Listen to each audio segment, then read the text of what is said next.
मंच का सबसे छोटा कवि हूं, एकमात्र कुंवारा कवि हूं इस मंच का। मेरा कविताओं में केवल इतना योगदान है जितना हमारी क्रिकेट टीम में अनुष्का शर्मा का।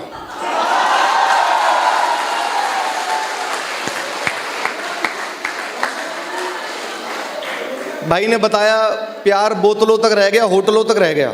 सर मैं दिल्ली से आया हूं, हमारे यहां तो होटलों की भी जरूरत नहीं पड़ती।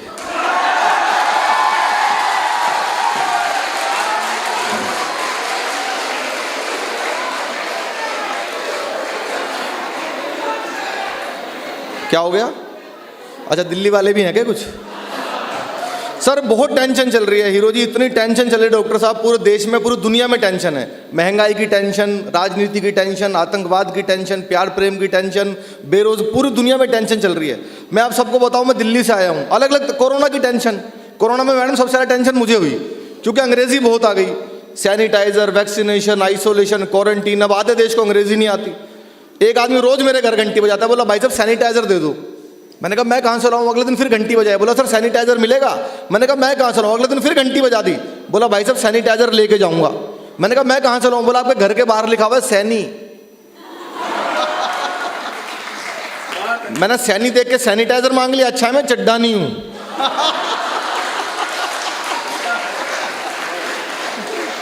और ये तो और भी अच्छा, राघव चड्डा नहीं हूं। आवाज मंच पे गूंज रही है, आगे तो आवाज ठीक। सर मैं दिल्ली से आया हूं, कितनी भी पूरी दुनिया में टेंशन चल रही है। यूक्रेन और रशिया का युद्ध चल रहा है। अर्जुन जी वीर रस के हमारे देश के सबसे बड़े कवियों में हैं। अर्जुन जी ने कहा भाई देश में क्या करें, हमारा तो रशिया भी दोस्त है, यूक्रेन भी दोस्त है, क्या करना चाहिए भारत को?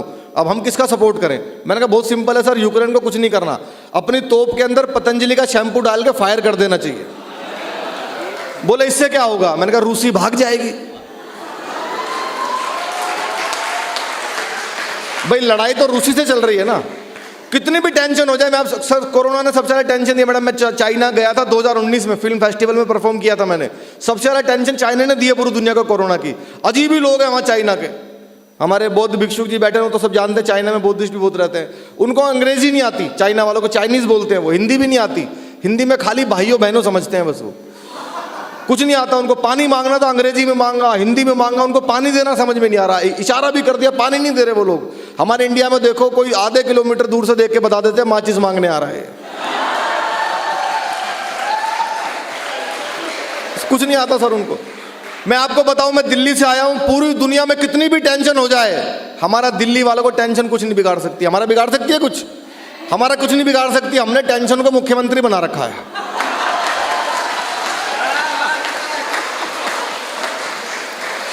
भाई साहब टेंशन ही है वो सुबह किस बात पर नाराज हो जाए उनके बच्चों को नहीं पता। उनका 7 साल से एक ही काम है, सुबह सुबह उठो, नहा धो के शीशे के सामने जाके डेली एक डायलॉग, एक बार दिल्ली पुलिस दे दो इसको ठीक कर दूंगा, एक बार दिल्ली पुलिस दे दो ठीक करके दिखा दूंगा इसको, एक बार दिल्ली पुलिस मुझे दे दो। मैंने कहा जी दिल्ली पुलिस भी यही कह रही है।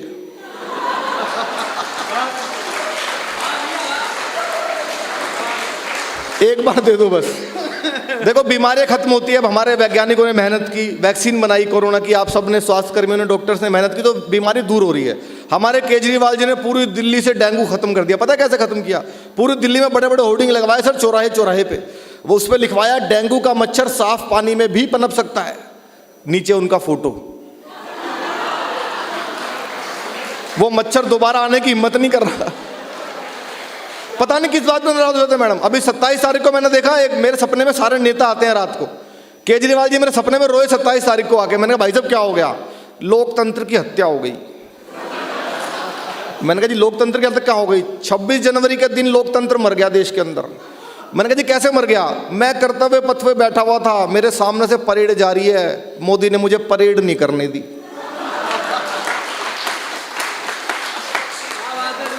मैं दिल्ली का बेटा हूं, अगर मैं थोड़ा सा टैंक चला लेता तो क्या बिगड़ जाता? टैंक चलाना चाहता हूं। सर वो किसी भी बात पर नाराज हो जाते हैं। हमारे देश में सबसे ज़्यादा टेंशन नेताओं ने दी हुई है। आज आपने 4 कवियों को बुलाया, अच्छा कोई कवित्री नहीं बुलाई आपने। कवित्री होती ना मैडम मंच पे, तो मैं तो ऐसा लगता हूं जैसे सानिया मिर्जा के बगल में मलिंगा बैठा हो।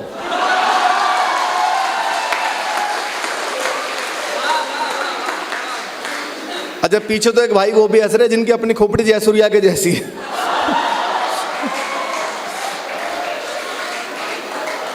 टेंशन है, कोई टेंशन नहीं है। इतने मस्ती में आप लोग बैठे हैं, पीछे तक कुर्सियां बिछी हुई हैं, सोफे तो इसलिए लगवाने पड़े क्योंकि हीरो हितो जी को भी आना था। तो और सर मैंने जितने भी फ्रंट रो होते हैं ना सर, वहाँ डीन बैठते हैं, प्रिंसिपल सर बैठते हैं, प्रोफेसर्स बैठते हैं, डॉक्टर्स बैठते हैं, पूरी फैकल्टी कॉलेजेस की बैठती है। वो कभी खुल के हंसते नहीं है किसी प्रोग्राम में, लेकिन आज एक बार आप फ्रंट रो में जितने हमारे बैठे हैं एक बार उनके लिए तालियां बजाइए। पूरी फैकल्टी जितनी यहाँ पर बैठी है पूरा आनंद ले रही है। डॉक्टर हीरो हितो सर है, मैडम है, सब। वरना हम जितने फ्रंट रो में बैठते हैं कभी हंसते नहीं है वो, उनके अंदर नेचुरल प्रोटोकॉल आ जाता है। वो एक विशेष मुद्रा बना के बैठते हैं कि अगर हम हंसे तो पीछे वालों में और हम में कोई फर्क नहीं रह जाएगा, तो हंसना नहीं है, उनसे अलग दिखना है। और जब उनको मैक्सिमम हंसी आती है वो सिर्फ इतना हंसते हैं वेल पर यहाँ तो तालियां भी बजा रहे हैं, आप लोग खुल के हंस भी रहे हैं, तो मैं बहुत बधाई देता हूँ डॉक्टर साहब को। आपने एक विशेष इतना आयोजन कराया सर कौरवी भाषा का, क्योंकि हम लोग बोलते थे खड़ी बोली, अब आज से ये कौरवी भाषा के नाम से जाना जाएगा और उसका श्रेय सर आपको जाएगा। एक बार तालियां इस महोत्सव के लिए हो जाएं, बड़ी मेहनत लगती है कोई कार्यक्रम खड़ा करने में। मेरे बारे में राजेश जी ने बताया मैं देश के बहुत बड़े बड़े नेताओं की मिमिक्री कर लेता हूँ। अगर आपकी इजाजत हो तो मैं देश के बड़े नेताओं को आपके मंच पर बुलाता हूँ। बहुत बड़े बड़े नेता हैं सर हमारे देश में। एक नेता है बिहार में लालू यादव, वो मेरा नुकसान ही हो जाएगा रिकॉर्ड करके। तो एक से बढ़ के एक नेता है हमारे देश में जिनकी मैं मिमिक्री करता हूँ। सबसे पहले बुलाते हैं लालू यादव जी को। लालू यादव जी को आप सब जानते हो, सबसे ईमानदार आदमी है। जिस जेल का उद्घाटन किया डॉक्टर साहब उसी में बंद रहे। लालू जी का अपना स्टाइल है भाषण देने का। आपको लगे लालू जी आपके यूनिवर्सिटी में आ गए तो मुझे लालू जी एक बार भाषण दे रहे थे, सामने आप जैसे इंटेलिजेंट बच्चे बैठे थे। लालू जी ने 1 घंटे भाषण दिया, लड़का उठा एक लाइन में लालू जी को निपटा दिया। लालू जी जैसी माइक पे आए, नरेंद्र मोदी,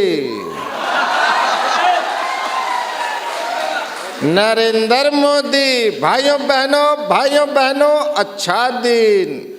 नरेंद्र मोदी कब अच्छा दिन आएगा, कब अच्छा दिन आएगा। नीचे से एक लड़का उठा, बोला जी 9वीं फेल आपका लड़का उप मुख्यमंत्री बन गया और कितने अच्छे दिन लोगे।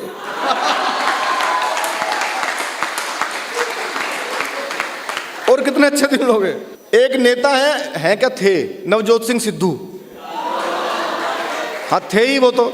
मैं लाफ्टर चैलेंज 3 में सबसे यंग पार्टिसिपेंट था। हम लोगों को माइक ले जाकर रखना होता तो सिद्धू जी को हंसना होता था, पर वो हमसे पहले ही शुरू हो जाते थे। और आपने सिद्धू जी का भाषण सुना है, एक बार अगर वो बोलना शुरू कर दें या तो भगवान रुकवा सकता है या इमरान रुकवा सकता है। एक नया लड़का है, उसने जैसे ले जाके माइक रखा, गुरु मैं कहता हूं तुझ में वो बात है, तू ही है जो सागर को नदी दशक को सदी बना देगा। माय डियर फ्रेंड तुझ में वो कला है, नदियां नाले गागर सागर बादल बादल। बंदा डर गया, बोला जी माफ करो मैं तो माइक टेस्ट करने आया था।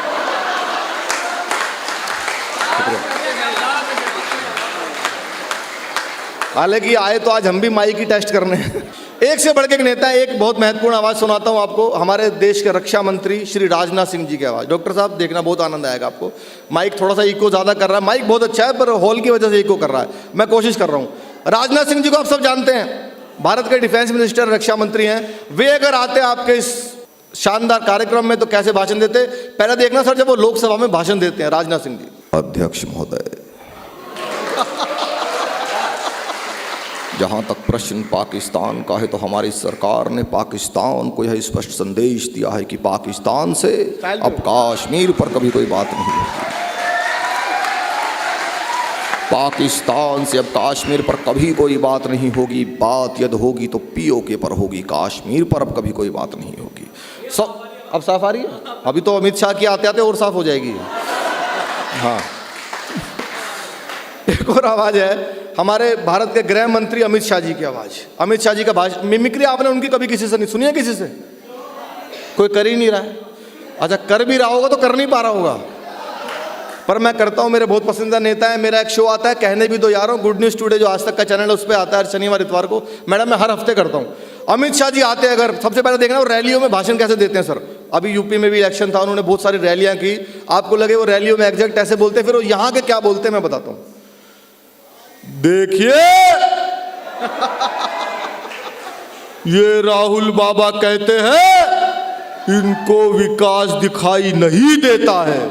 राहुल बाबा आपको कभी विकास दिखाई नहीं देगा भाई, आपकी आंखों पर तो इटालियन चश्मा चढ़ा हुआ है।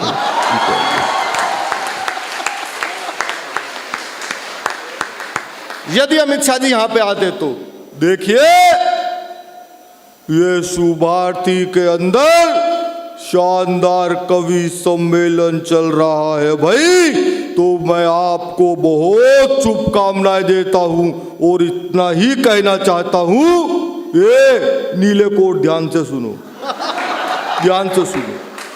दादा आपका चश्मा बहुत अच्छा है पर आप ध्यान से सुनो, सुनो आप। मैं आपको शुभकामनाएं देता हूं और इतना ही कहता हूं कि जो भी लोग तालियां नहीं बजाते हैं उसको हम देखेंगे।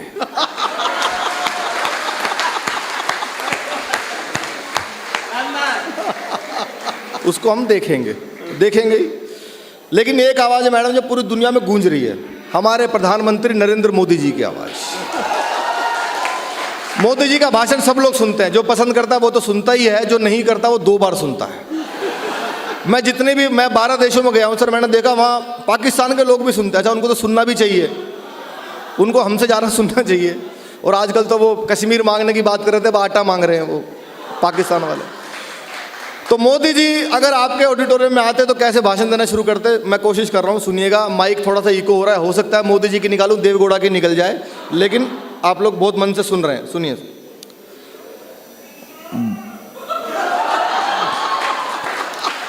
भाइयों बहनों, मेरे देश में और देश के उत्तम प्रदेश उत्तर प्रदेश में, उत्तर प्रदेश के सुभारती विश्वविद्यालय में यह कौरवी भाषा का शानदार कवि सम्मेलन चल रहा है। तो मैं मेरी और 135 करोड़ भारतीयों की तरफ से आपको शुभकामनाएं देता हूं। शानदार कार्यक्रम चल रहा है। दीपक सैनी कविता पढ़ रहे हैं। दीपक सैनी को बुलाना चाहिए कि नहीं बुलाना चाहिए? बुलाना चाहिए कि नहीं बुलाना चाहिए? बुलाना चाहिए कि नहीं बुलाना चाहिए? दीपक सैनी को बुलाना चाहिए, हर कार्यक्रम में बुलाना चाहिए और इतना मोटा लिफाफा भी देना चाहिए।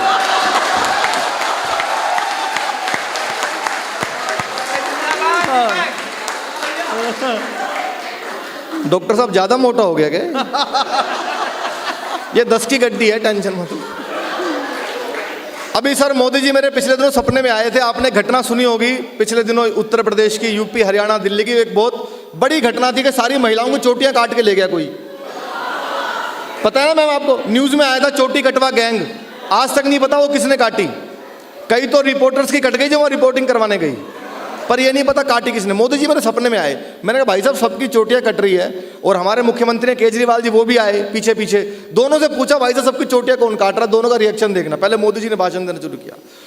भाइयों बहनों, मेरे देश में कोई चोटी काट कर ले जा रहा है, कोई तो है जो चोटी काट कर ले जा रहा है, और ये हमारी माता बहनों को केशलेस बना रहा है।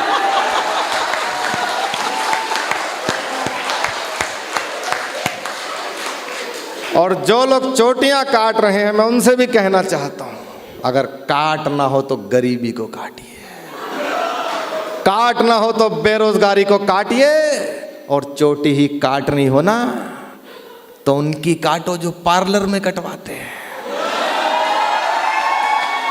पीछे पीछे दिल्ली के मुख्यमंत्री केजरीवाल जी आ गए। आपको लगे पॉइंट कोमा फुल स्टॉप के साथ तो एग्जैक्ट यही बोलते। मैंने कहा भाई साहब सबकी चोटियां कौन काट रहा है? ये नरेंद्र मोदी कटवा रहा है जी सबकी।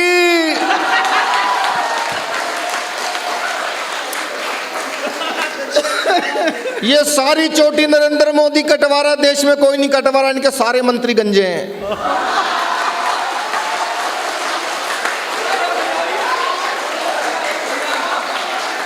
मैं कहा जी आपके भी तो मंत्री गंजे हैं, मनीष सिसोदिया खुद गंजा है। गंजा मत कह देना मनीष को, 6 बजे उठ जाता है वो। गंजा मत कह देना मनीष को, लोकपाल मांगते मांगते सरकार तिरपाल उड़ गया। सबका अपना अपना अंदाज है। बहुत सारे नेता हैं। एक और नेता सर याद आ गए मुझे, मिमिक्री के सबसे योग्य पात्र उनकी ना करूं तो फिर पूरा होगा नहीं, यज्ञ में आहुति नहीं डलेगी पूरी। हमारे बड़े भाई श्री राहुल गांधी जी। दीपक पहले राकेश टिकैत की कर। हाँ, राकेश टिकैत की भी करता हूँ। हाँ देखो हमारे इस कुरु प्रदेश का वो बड़ा हीरो है। हाँ, वो एंड में करूँगा ना, उसका होना चाहिए। हाँ। उसकी होनी चाहिए। आपने राहुल गांधी का भाषण सुना होगा? सुना है? क्यों सुना है जी? नहीं सुना? सौभाग्यशाली हैं आप। हमारा किसी पार्टी से कोई लेना देना नहीं। राहुल गांधी जी की अभी यात्रा भी चली। राहुल जी अगर आते इस माइक पे कैसे भाषण देते सुनना सर, आपको लगे कि वो आ गए हो, तो वो बिल्कुल ऐसे ही बोलते हैं। यहाँ पे आके बधाई कैसे देते वो, देखिए भैया,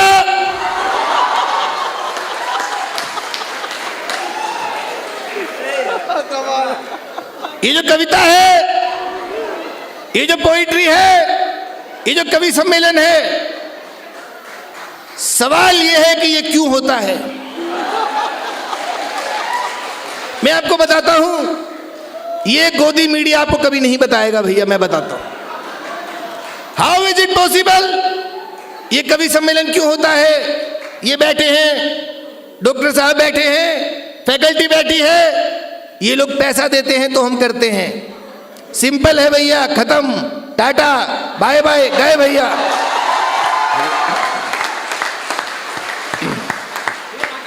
हाँ करता हूँ। राकेश टिकैत जी की भी करता हूँ, उससे पहले तो बहुत सारे निपटाऊंगा अभी। एक और मुझे याद आ गए, हमारे दिल्ली के सांसद भी हैं, मेरे मित्र भी हैं, मनोज तिवारी जी। मनोज तिवारी जी सर आते अगर यहाँ पे कैसे शुभकामनाएं देते। अरे भैया जानते हैं आप सब लोग, ये जो कवि सम्मेलन होता है ना, ये बड़ा ही पावन होता है, और अगर कवियों की कविताओं पर ताली नहीं ना कोई बजाता है तो छठी मैया पाप देती है। तो ऐसा झूम के ताली बजाना है कि कवियों को भी लगना चाहिए कि वो सिर्फ पैसों के लिए नहीं आए हैं, ऐसों के लिए आए हैं। एक बार बार पीछे से याद दिला रहे हैं भाई हमारे, एक मैंने मिमिक्री की थी जो 1.5 साल पहले बहुत वायरल हुई थी, राकेश टिकैत जी की आवाज़। हो सकता है आप में से कुछ लोगों ने सुनी हो सकता है कुछ लोगों ने ना सुनी हो। राकेश टिकैत जी को आप सब जानते हैं भाई साहब, मेरे सपने में आ गए राकेश टिकैत जी। मैंने अच्छा, जो पॉपुलर होता है वो मेरे सपने में जरूर आता है। मैंने अभी हमारी टीम वर्ल्ड कप से बाहर हो गई थी, आपको पता होगा, हमारी टीम क्रिकेट वर्ल्ड कप से बाहर हो गई। टिकैत साहब मेरे सपने में आए। मैंने कहा टिकैत साहब ये बताओ, हमारी टीम वर्ल्ड कप से बाहर हो गई, क्या करोगे? अब देसी आदमी उसको क्या इलाज बताएगा देखना, क्योंकि उन्होंने इतना बड़ा आंदोलन किया देश का। मैंने टिकैत साहब क्या करना चाहिए? टीम वर्ल्ड कप से बाहर हो गई, आंदोलन होगा, आंदोलन होगा, आंदोलन पूरा करेंगे, आंदोलन अब की बार आंदोलन होगा। मैंने ये आंदोलन होगा, कहाँ होगा? ये करेंगे आईसीसी के गेट पे। मैंने ये आईसीसी, हाँ, ये जो इंटरनेशनल कांग्रेस कमेटी जो क्रिकेट करवाती है, वहाँ करेंगे आंदोलन होगा, और मांग करेंगे, मांग। मैंने कहा जी क्या मांग करो? मांग करेंगे कि दोनों मैच जो हारे हैं दोबारा करवाओ, ये मैच दोबारा होंगे, ये दोनों मैच दोबारा करवाओ, और रन रेट का कानून बनेगा। इस टीम का रन रेट बढ़ गया, उस टीम का रन रेट गिर गया, कौन बढ़ाता है रन का रेट? ये रन का रेट कौन लेता है देश में? ये रन रेट का कानून बनेगा। और एक और समस्या है क्रिकेट में, अब आपको बड़ा मजा आएगा। एक और समस्या है क्रिकेट में, अंपायर उंगली उठा के आउट देता है, बैट्समैन ऐसे कर देता है, अंपायर किसी से बात करके नोट आउट कर देता है। ये कौन है बीच में अंपायर से जिसकी बात होती है? ये उसकी जांच होगी, कौन बात करता है अंपायर से। आंदोलन होगा, पिच पे बैठेंगे और विकेट के बजाय गन्ने गड़ेंगे हमारे।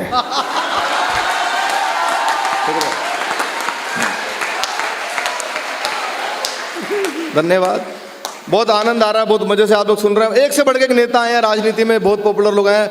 मैम राजनीति ने तो टेंशन दी हुई है नेताओं ने, लेकिन हमारे देश में कुछ लोग ऐसे, भाई यूपी भाई मैंने नया घर बनवाया है। दीपक देखो, दीपक यूपी में आए हो, ये तो करना पड़ेगा। हमने अभी नया घर बनवाया सर, और वहाँ बुलडोजर भी जाता है, जा सकता है। करता हूँ, मैं करूँगा जरूर, बिल्कुल करूँगा। योगी जी का हमारा पूरा सपोर्ट भी रहा है, बहुत पॉपुलर है। मैंने कभी की नहीं है, लेकिन अगर आप लोग प्रेरणा दे रहे हो तो हो सकता है आपकी प्रेरणा से ही निकल जाए, कभी की नहीं है। और लेकिन मुझे ये नहीं पता था कि ऐसे माइक पर निकालनी पड़ेगी, पर हो रहा है। अब इको गूंज रही है और कोई बात नहीं, मैं कोशिश कर रहा हूँ। उत्तर प्रदेश के अंदर भगवान श्री राम का भव्य मंदिर बन रहा है। आज उत्तर प्रदेश में किसी गुंडे व माफिया की हैसियत नहीं है कि सड़कों पर सर उठा करके भी चल सके, धमकी तो बहुत दूर की बात है। Thank you. कोशिश की है पहली बार, कुछ गलती हो गई हो तो क्षमा कर देना। बहुत सारे नेता हैं सर, लेकिन नेताओं ने टेंशन दे रखी है देश में, लेकिन कुछ लोग ऐसे भी आए जिन्होंने नेताओं जी राजेश जी की मैं इन सारे कवियों की भी करता हूँ, अगली बार मोटे लिफाफे पे करूंगा, सस्ते में नहीं लूटूंगा। अर्जुन जी की भी करूंगा, ये मोहित जी की, सबकी करूंगा। लेकिन सर कुछ लोग ऐसे भी आए जिन्होंने नेताओं को टेंशन दी, जैसे बाबा रामदेव। बाबा ने बहुत टेंशन दी नेताओं को, अभी तक दे रहे हैं। एक बार बाबा ने सर दिल्ली में डॉक्टर साहब ऐसे मंच बनाया था, सबको योग सिखा रहे थे। अचानक बाबा की एक आंख फड़कने लगी। बाबा योग सिखा रहे, करने से होता है, करो योग करो। किसी ने कहा बाबा आपकी आंख में कुछ प्रॉब्लम है क्या? नीचे बैठ जा, कपालभाति कर रही है।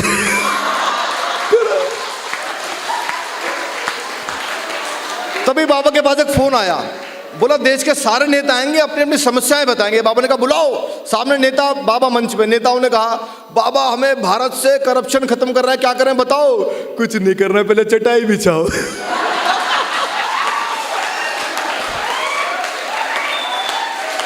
अब अपना पेट धीरे धीरे अंदर करो, खींचो अंदर करो। एक ने कहा अब धीरे धीरे बाहर करो।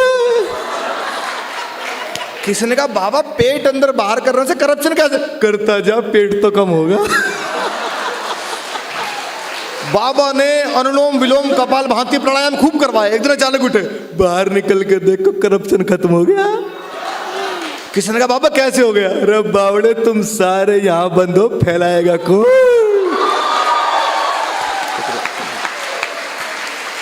बहुत बहुत शुक्रिया, बहुत मन से आप लोग आनंद। आइए मैं एक दो कविता आपको जरूर सुना के जाऊंगा, क्योंकि आपने कवि सम्मेलन के लिए बुलाया। दो कविताएं बहुत भरपूर मन से आपको सुनाऊंगा। बहुत सारे नेता सर, एक आध कविता सुनाऊंगा क्योंकि आपने कविताओं के लिए मुझे बुलाया है। सामने देश की युवा पीढ़ी बैठी है, हमारे भाई बैठे हैं, हमारी बहनें बैठी हैं, पूरी फैकल्टी बैठी है। बहुत आनंद से आप सुन रहे हैं। बहुत अच्छे विषय पर मोहित भाई ने कविता सुनाई जो युवाओं में सुनाई जानी चाहिए थी। एक ऐसे विषय पर मैं सुनाता हूँ आपको, जिस विषय पर आपने बहुत कम कविताएं सुनी होंगी, लेकिन मुझे लगता है यूथ के सामने वो सुनानी चाहिए। वो विषय है इलेक्ट्रॉनिक मीडिया। इलेक्ट्रॉनिक मीडिया पर आपने कभी किसी से व्यंग नहीं सुना होगा। मैं हर हफ्ते शो करता हूं और अभी होली पे लगातार आपको सारे चैनल्स पर दिखाई दूंगा। लेकिन कवि का काम वही होता है, जो दिखता है वो लिखता है। और कवि सम्मेलन की परंपरा तब से है जब इलेक्ट्रॉनिक मीडिया तो छोड़ दो, पहला अखबार भी दुनिया में छपा नहीं था, तब से कवि सम्मेलन, तब से कविता की और कवि सम्मेलन की परंपरा है। तो मैं एक कविता सुनाता हूँ कि हमारा इलेक्ट्रॉनिक मीडिया, एक कोई घटना घट जाए बस, उसके बाद इलेक्ट्रॉनिक मीडिया रगड़ता रहता है, अलग अलग चैनल्स उसको अलग तरीके से बेचते रहते हैं। तो इलेक्ट्रॉनिक मीडिया में अगर आपको लगे कि ऐसा होता है तो आपकी तालियां मुझे ऑक्सीजन देंगी, मैं ऐसी और कविताएं लिखूंगा। इसके बाद एक कविता सुनाऊं, दो कविताएं सुनाकर अपना स्थान लूंगा। पहली कविता सुनना सर इलेक्ट्रॉनिक मीडिया पर। दिल्ली में रसोई घर में खाना बना रही महिला पर किसी ने कई बार बेलन से प्रहार किया और महिला को मृत्यु के घाट उतार दिया। यह घटना है, अपराध है, कहीं भी हो सकता है, लेकिन चैनल वाले कैसे अपने अपने पैकेज में इसको बेच रहे हैं, इसका आप आनंद भी लेना और तालियों से आशीर्वाद भी देना। दिल्ली में रसोई घर में खाना बना रही महिला पर किसी ने कई बार बेलन से प्रहार किया और महिला को मृत्यु के घाट उतार दिया। पुलिस ने शव का पोस्टमार्टम शुरू कराया और मीडिया ने खबर का। वाह वाह वाह। एक लाइन की कविता है। पुलिस ने शव का पोस्टमार्टम शुरू कराया और मीडिया ने खबर का। पहले चैनल पर खबर थी, क्या एक अदना सा बेलन किसी की जान ले सकता है? क्या प्रभु छोटे से बेलन में इतनी शक्ति दे सकता है? हमारे विशेष संवाददाता इसकी तह तक जाएंगे और बेलन की सही शक्ति का पता लगाने के लिए कैमरामैन के सर पे आजमाएंगे। दूसरे चैनल पर एक रिपोर्टर खाली जमीन दिखाते हुए बोला, गौर से देखिए इस जमीन को, ये कोई मामूली जमीन नहीं है, उस महिला की मौत की जड़ यही है। 500 साल पहले यहां था एक पेड़ जिसका बेहद मोटा तना था। जी हां, उसी तने की लकड़ी से वो खूनी बेलन बना था। खूनी बेलन बना था। तीसरे चैनल पर खबर थी, नमस्कार, आज का मुख्य सवाल इस प्रकार है, जिस बेलन से महिला की मौत हुई वो किस लकड़ी से बना था? ए नीम, बी शीशम, या सी कोई और? अपना मोबाइल फोन उठाकर उसके मैसेज बॉक्स में जाकर टाइप कीजिए BELAN और भेज दीजिए 000 पर। और अपनी प्रस्तुति का, अपनी परफॉर्मेंस का अभी तक का सबसे बारीक व्यंग आप सबकी अदालत में रखता हूं, आपको समझ में आ जाए तो मुझे आशीर्वाद देना। चौथे चैनल पर खबर थी। नमस्कार। आज हमारे साथ मृतक महिला के पति सुधीर हैं, जो इस वक्त बेहद गंभीर हैं। सुधीर, जैसा कि हमें पता चला है कि आप दफ्तर से जल्दी आने वाले थे, अपनी पत्नी के हाथ से बने पकौड़े खाने वाले थे। दर्शक आपसे जानना चाहते हैं आपको ज्यादा किस चीज का दुख है? दर्शक आपसे जानना चाहते हैं आपको ज्यादा किस चीज का दुख है, पत्नी के मर जाने का या पकौड़े ना खा पाने का? इतना सुनकर सुधीर रो दिए। रिपोर्टर फिर बोला, सर थोड़ी देर अपना गम दबा लीजिए, मन को मत मारिए, पकौड़े बाहर से मंगा लीजिए। बस इससे ज्यादा मैं नहीं देख पाया इलेक्ट्रॉनिक मीडिया का द्वंद्व।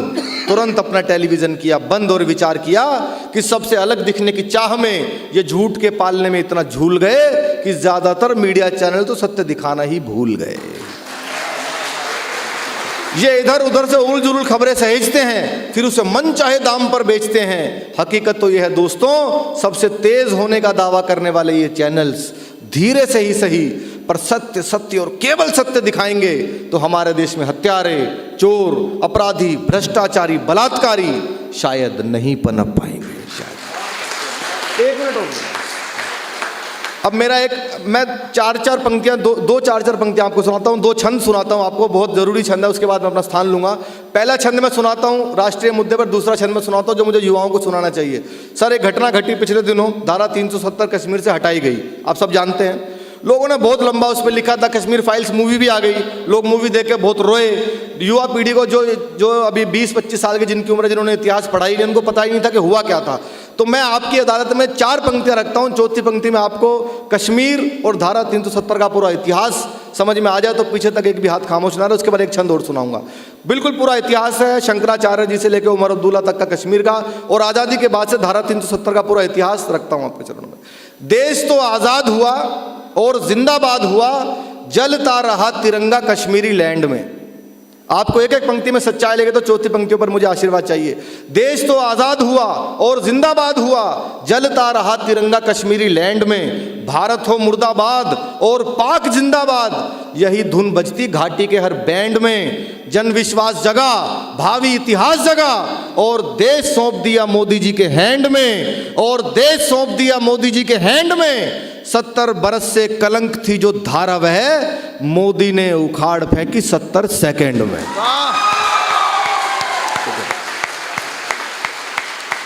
धन्यवाद।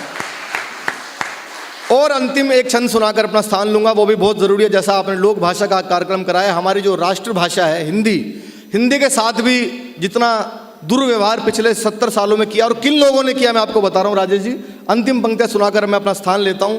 हिंदी के साथ मैं, क्योंकि मैं न्यूज़ चैनल में जाता हूं, मुझे पता है हमारे सर बड़े बड़े पत्रकार जिनका करोड़ों रुपए का पैकेज है, जो करोड़ों रुपए कमाते हैं हिंदी से, वो स्टूडियो से बाहर निकलते हैं अंग्रेजी बोलने लग जाते हैं। अभिषेक बच्चन जिनके पिताजी हिंदी फिल्मों के महानायक और जिनके दादा हिंदी कविता के महाकवि हैं, वो अंग्रेजी में इंटरव्यू देता है हिंदी चैनल के ऊपर। उसको ये नहीं पता कि मेरे पिताजी और मेरे दादाजी ने हिंदी से सब कुछ कमाया है। तो मैं अंतिम 4 पंक्तियां यूथ जो कि रील्स में और गालियों वाली कॉमेडी में भटका हुआ है, मैं उसको सही दिशा में लेके आना चाहता हूं। आपको लगे कि चौथी पंक्ति में हमारा ऐसा हुआ है, तो इस आवाज को भी कहीं ना कहीं जब भी मौका मिले आप उठाया कीजिए, सुनिएगा। अंग्रेजी में बजाते ताल पीटते हैं थाल, हर बात अंग्रेजी में ही जमा रहे हैं। क्या हो रहा है हमारे देश में? अंग्रेजी में बजाते ताल पीटते हैं थाल, हर बात अंग्रेजी में ही जमा रहे हैं। धन्यवाद और याचना भी अंग्रेजी में ही, क्षमा तक अंग्रेजी में ही थमा रहे हैं। क्षमा तक अंग्रेजी में ही थमा रहे हैं। हाय बाय होती सारा दिन अंग्रेजी में ही, बचपन अंग्रेजी में ही समा रहे हैं। बचपन अंग्रेजी में ही समा रहे हैं, और हिंदी से किया है विश्वासघात उन्होंने ही, रोजी रोटी यहां हिंदी से जो कमा रहे हैं। बहुत बहुत शुक्रिया आपका, धन्यवाद।